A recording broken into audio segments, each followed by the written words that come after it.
Halo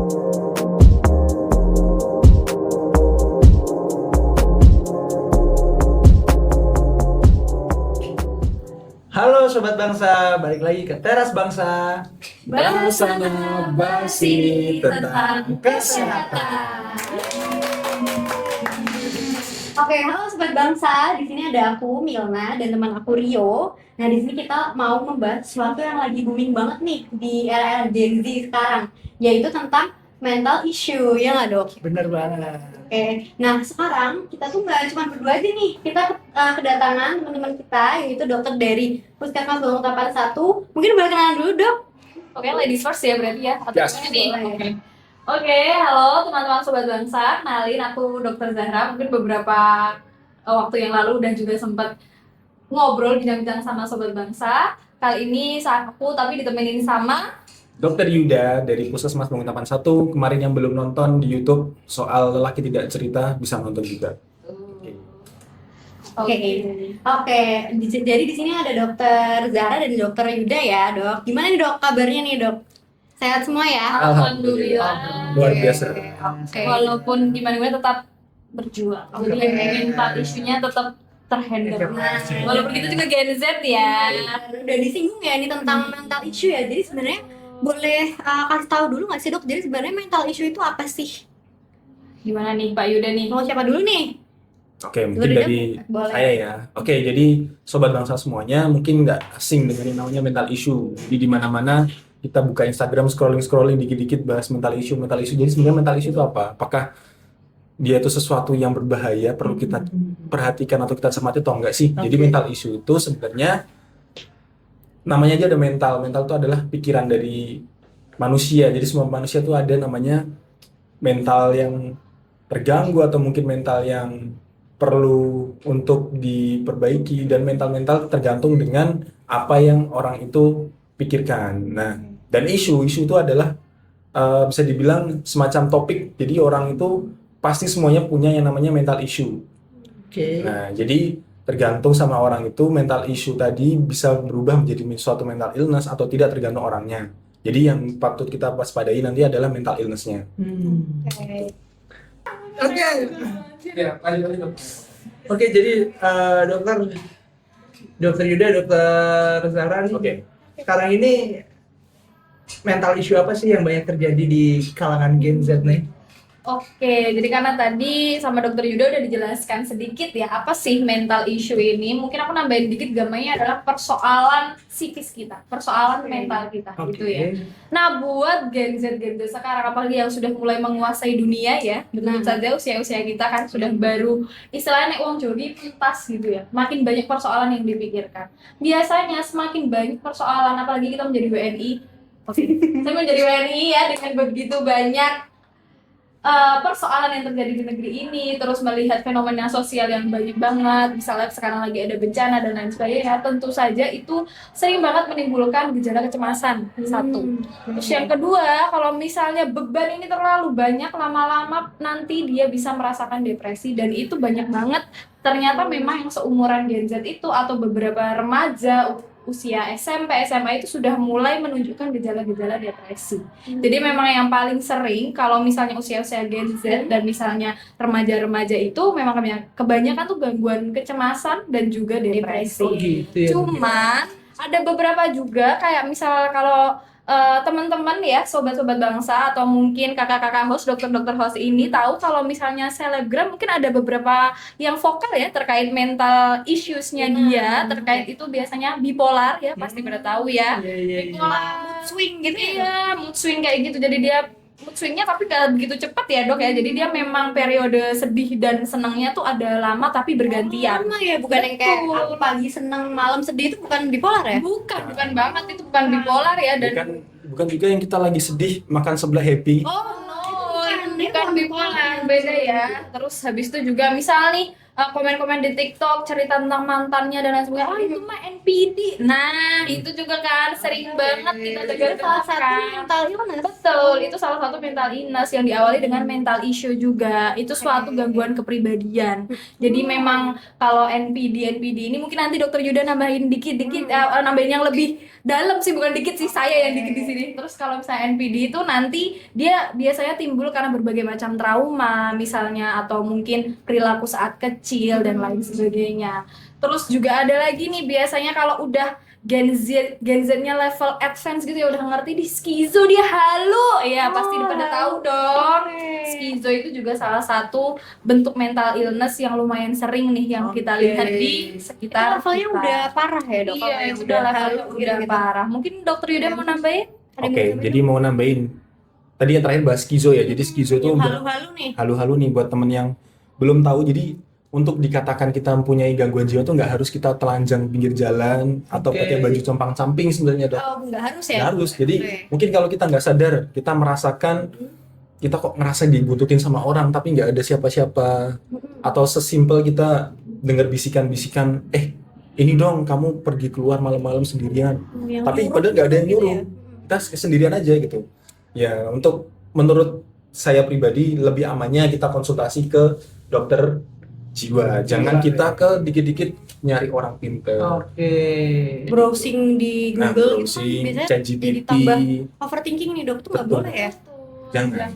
Jangan banget. Berarti lebih baik kita langsung konsul ke yang ahli aja ya, Ahli kalau udah aja. mulai merasakan gejala-gejala dari kayak masalah mental, misalnya kayak halusinasi tadi ya, ada Halusinasi, yang betul. bisikin nih, terus tiba-tiba kok suka mood swing yang dalam periode lama, itu baiknya kita langsung seeking for help aja. Betul, Oke. semangat banget ya. Terus mungkin kalau belum sampai ke tahap itu kita bisa nih cerita ke orang-orang terdekat ya, Dok. Jadi memang bercerita itu benar mengurangi beban atau tadi mental issues kita tadi. Makanya dicegah biar nggak sampai ke mental illness. Oke. Mau nanya dong sedikit nih Dokter Yuda, Dokter Zahra nih. Gen Z ini kan banyak yang lagi sedih sedikit, dia langsung self diagnose. Aduh, aku depresi nih. Sebenarnya ngebedain orang sedih sama orang depresi itu gimana sih? Mungkin dari Dokter Yuda dulu. Oke, jadi saya kasih rumus gampangnya aja buat teman-teman Oke. atau sobat bangsa semuanya. Jadi yang namanya manusia itu pasti wajar kalau sedih. Kita diputusin mantan itu sedih, dapat nilai jelek sedih, dimarahin guru sedih. Tapi untuk sedih yang normal-normal aja nih, kita nggak berlarut-larut ya biasanya. Mungkin paling cuma dimarahin, habis itu waktu jam istirahat nangis, kelar, ya udah selesai masalah gitu kan. Cuman kalau depresi ini lain. Jadi kita juga nggak boleh ngeremehin kesedihan orang sebetulnya. Tuh. Jadi misal ada orang sedih, kita mungkin mengiranya, oh dia cuma dimarahin gurunya atau gimana, tapi kita nggak ada yang tahu. Bisa jadi dia menyimpan luka lama yang menjadikan sentilan kecil itu sebagai bom atau sebagai pemantiknya. Nah, yang perlu diperhatikan kalau misalkan nih ada orang di sekitar kita yang dia itu tahu-tahu jadi, yang sebelumnya dia periang jadi pemurung, dia sebelumnya bersemangat di sekolah, dia kayak menyapa semua orang, hai hai halo halo, tahu-tahu dia diem aja. Diem aja gitu ya. Ya, dan bahkan dia sampai takut untuk bersosial dengan orang lain. Berarti sampai ngeganggu aktivitasnya sehari-hari ya, Benar, Dok, ya? sampai mengganggu. Dan mengganggu itu adalah kata kuncinya untuk membedakan dia ini udah depresi atau Oke. belum sebetulnya. Bedain dari yang sedih biasa aja sama depresi itu dari yang itu tadi ya, Dok. Mengganggu aktivitasnya atau gitu. Aktivitas, betul banget. Mungkin aku izin nambahin ya, Dokter ya. Boleh, Dok. Selain dia udah mengganggu aktivitas nih, ada lagi nih. Biasanya orang tuh punya sesuatu hal yang dilakukan biar dia senang gak sih? Misal hobi ya kan? Misal nih kayak Dokter Milna hobi naik gunung. Misal Dokter Yo motoran nih, Iya, travel iya, gitu. Dokter Yuda kopi. Terus kalau misalnya saya suka belanja nih. Misal kayak gitu ya. Nah, tapi kita lagi sedih terus abis itu melakukan hal itu tuh udah nggak senang lagi. Nah, itu patut banget kita waspada kalau itu udah suatu gejala depresi. Kita harus menceritakan beban, kita mulai dulu cerita, terus nanti kalau misal kok cerita kok masih bebannya berat gitu ya, kita harus seek for help tadi. Bisa caranya kita ke dokter dulu, kalau memang bingung nih mau ke psikiater gimana caranya, ke dokter umum dulu boleh, ke puskesmas dulu bisa, nanti dibantu konseling, nanti bisa dilanjutkan untuk rujukan ke paskes berikutnya yang ada psikiater atau puskesmas yang ada psikolognya. Gitu. Oke, jadi emang harus segera ditangani sama yang ahli gitu ya kalau udah merasakan gejala-gejala yang tadi. Betul. Oke, Dok. Nah, cara terbaiknya buat ngatasin problem-problem yang terjadi sekarang tuh gimana sih yang tadi udah disebutkan sama dokter Zara, dokter Yuda tuh yang baik tuh yang kayak gimana sih dok cara ngatasinnya? Oke, cara mengatasi ya. Jadi sebetulnya salah satu hal yang penting juga karena ini masalah tentang mental, selain cara untuk mengatasi itu, kayak juga penting cara untuk mencegah. Oke. Jadi yang pertama, kita perlu mengenali diri kita sendiri dulu.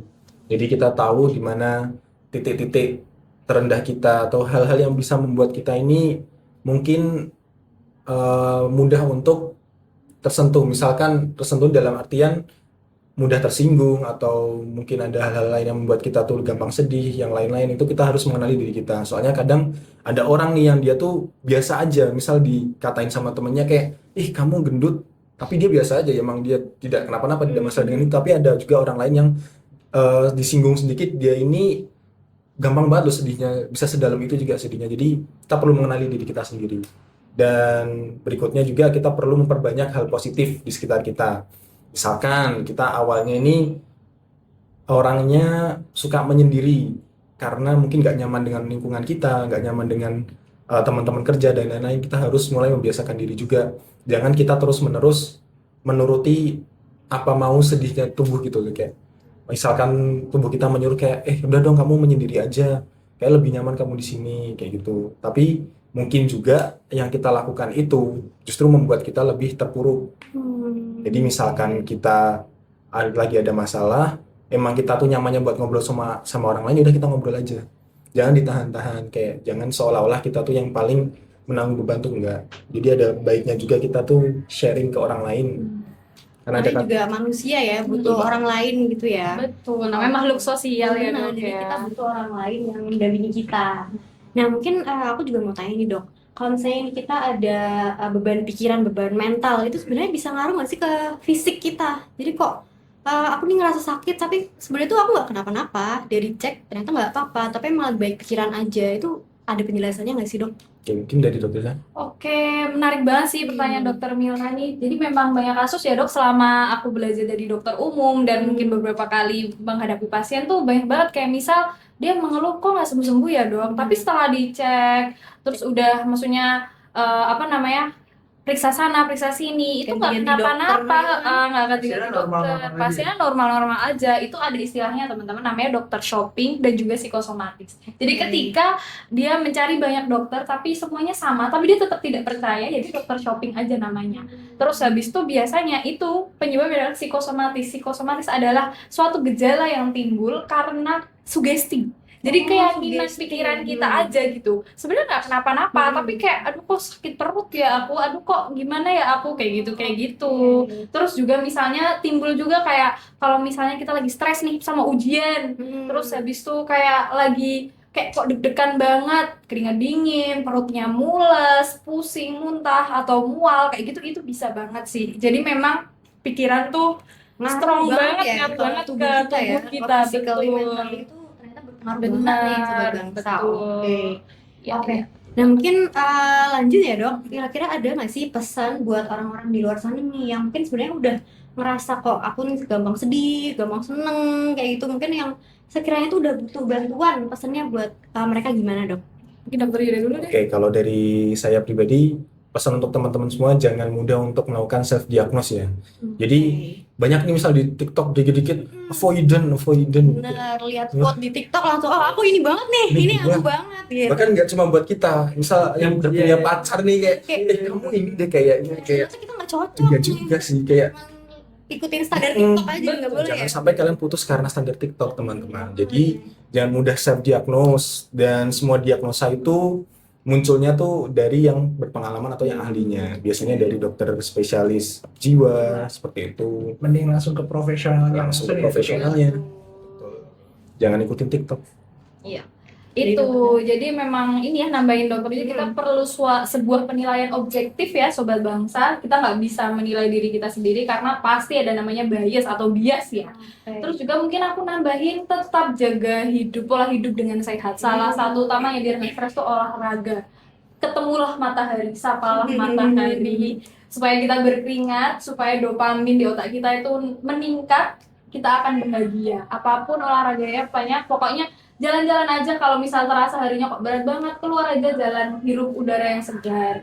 Di dunia tuh masih banyak hal yang indah kayak gitu. Pokoknya itu, terus juga jangan sungkan untuk cerita ke orang-orang terdekat yang dipercaya, dan jangan lupa untuk seeking for help ketika memang dirasa kok sendiri banget. Kayak gitu. Oke, bagus banget ya, ternyata banyak banget yang bisa kita dapat nih Iya, dari insight-insight dokter baru nih dari Yuda. dokter Yuda, dokter Zahra. Oke, kita langsung masuk ke penghujung podcast kita ya dok. Kita ada segmen mitos atau fakta nih dok. Oke. Nah, mungkin yang pertama boleh dokter Rio? Oke, nih ada banyak nih komentar masuk nih ya dari Instagram nanyain mitos atau fakta. Oke. Pertama, gangguan jiwa itu bisa karena faktor genetik nggak sih dok? Itu mitos Faktor atau fakta dok? Itu mitos atau fakta ya Oke. sebenarnya? Jadi izin menjawab. Jadi namanya gangguan jiwa itu bakat ya teman-teman. Bakat yang Oke. sebaiknya dipendam saja sebenarnya. Jadi bakat itu menurun ternyata, dan itu adalah fakta. Jadi Fakta ya dok? gangguan jiwa itu menurun, tapi karena dia bersifat bakat, Oh, jadi belum tentu orang yang keturunannya pasti gangguan jiwa itu enggak. Cuman harus lebih aware aja. Kayak misalkan orang dengan DM, dia hampir mirip-mirip kayak gitu. Jadi jauhi apa yang bisa membuat dia terjadi adanya gangguan jiwa itu harus diperhatikan Pemicunya juga. ya. Pemicu-pemicunya diperhatikan. Oke, Jadi berarti fakta. Fakta ya berarti ya. ya. Kalau gangguan jiwa itu keturunan gitu, Betul. fakta ya. Oke, yang kedua nih dok, aku mau tanya. Kalau kesurupan itu sebenarnya termasuk mental illness, itu mitos atau fakta dok? Oke, jadi pertanyaannya seru banget ya. Ini sebenarnya kalau dibahas panjang sih Iya dok nih. ya. Semalam Cuman nggak ini kelar. kita membicarakannya ini ya di luar keyakinan ya, di luar keyakinan dan singkat saja. Kalau secara ilmiah, kesurupan itu namanya gangguan konversi. Jadi dia adalah kumpulan trauma-trauma, kumpulan perasaan-perasaan, kumpulan beban-beban yang akhirnya bermanifestasi ke gangguan motorik atau sensorik. Jadi bisa kayak gerak yang nggak karuan, atau mungkin dia keringat dingin, jadi pucat kayak gitu kan biasanya. Jadi kayak orang beraung-raung kan Iya, biasanya ya dok ya, kalau masukin misalnya macan iya gitu. kayak gitu. Masukin Nah, atau badan jadi kaku banget Iya, kayak jadi gitu, diem kayak gitu, kayak oh disuruh keluar siapa gitu. Kalau di ilmiah itu namanya gangguan konversi, dan itu bisa jadi termasuk ke mental illness juga. Oke. Fakta ya, Fakta yang tadi. juga. Oke, new insight nih buat kita. Oke. Lanjut, Oke, yang selanjutnya yang ketiga nih. Nah kan tadi kan dokter Zahra, dokter Yuda bilang harus kondisi-kondisi kayak gini harus dibawa ke profesional kalau bisa gitu ya. Nah sebenarnya kalau diobatin tuh mental illness ini bisa sembuh atau enggak sih? Itu mitos atau fakta sebenarnya? Oke, izin menjawab. Jadi mental illness itu bisa sembuh atau tidak? Jawabannya adalah Jeng-jeng. mitos. Ya, karena bahwasanya mental illness ini adalah suatu kondisi yang dimana tidak ada titik sembuhnya. Tapi ada tapinya. Tapinya itu adalah Di bold ya tapi bold. ya. Ini tapi ya. Jadi jangan di crop tadinya doang, tapi ada tapinya. Jadi Nggak boleh ya jadi dibahas teman-teman gitu. orang dengan kondisi mental illness ini dia tuh bisa dikontrol teman-teman, dan dikontrolnya menggunakan apa? Dengan terapi yang tepat. Biasanya kalau misalkan ada orang dengan mental illness sudah konsultasi ke spesialis jiwa, dia akan diberi obat-obatan dan juga terapi lainnya yang bisa menunjang kesembuhan, ataupun titik di mana pasien itu bisa dikontrol atau terkontrol seperti itu. Jadi jawabannya adalah mitos. Mitos ya dok ya. Ya, mungkin yang terakhir nih dok. Mitos atau fakta kalau mental issue tiap orang itu pasti ada. Jadi setiap orang tuh pasti punya mental issue. Itu mitos atau fakta? Oke, jadi jawabannya adalah fakta, dok. Oke. Seperti yang Aldi Tahir sudah bilang ya, semua orang pusing kalau nggak pusing kalau udah di surga. Itu benar banget.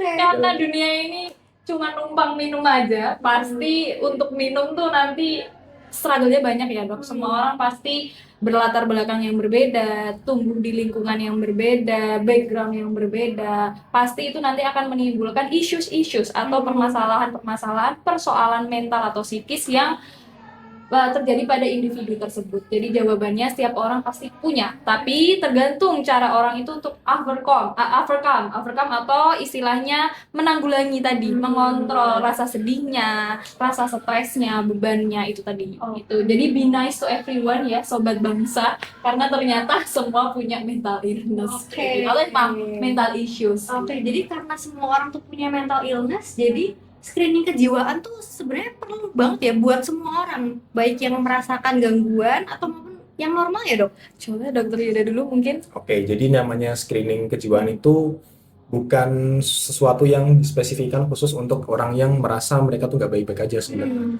Karena faktanya sebagian besar orang dengan mental illness ternyata mereka nggak sadar kalau mereka lagi sakit atau butuh pertolongan. Jadi kalau misalkan teman-teman punya orang di sekitar atau bahkan teman-teman sendiri yang mungkin ingin sekedar memeriksakan kondisi kesehatan dirinya sendiri, bisa banget melakukan screening seperti itu. Oke, mungkin udah baik banget ya dok yang Iya kita nih. dapat nih dari dokter Terasa Zahra, gitu dokter di Yuda. podcast nih, Bener dokter banget. Zahra, dokter Yuda. Saya belum makan tapi udah kenyang. Waduh. Karena dari tadi isinya daging semua nih. Saburat ya? Mantap. Sedia simvastatin atau allopurinol nih dok? Dua-duanya. Waduh. Oke, mungkin karena udah cukup ya, udah banyak banget nih, udah pusing tentang mental illness. Mending kita tutup aja podcast kita pada siang hari ini. Jangan lupa ditonton ya teman-teman. Like. Dan mungkin ini kita lupa sesuatu nih dok, closing statement. Nah kan butuh banget nih, mungkin dari dokter Zara dulu nih, ada nggak? Closing statementnya adalah live your life to the fullest. Oh, Wih. Artinya apa sih, Dok? Artinya apa ya bang? Gimana ya bang? Pokoknya artinya saya sendiri nih bang. happy aja lah, pokoknya apapun yang ada di dunia ini. Kalau ada masalah cerita, udah pokoknya nggak usah dipendem-pendem, nggak usah ditunda-tunda. Apa yang ingin kamu lakuin selagi masih ada waktu gitu. Dah. Dari dokter Yuda mungkin mau menambahkan terakhir nih. Oke, kalau dari saya cukup sayangi diri kalian sendiri. Mantap. Oke, sekian dari podcast yang bisa kita paparkan ya. Terima kasih Sobat Bangsa. Bye-bye. Mungkin host agak kelupaan ya. Oh, ini kita punya tagline. Iya dong. 2, 3. Bahas sana, bahas sini tentang kesehatan.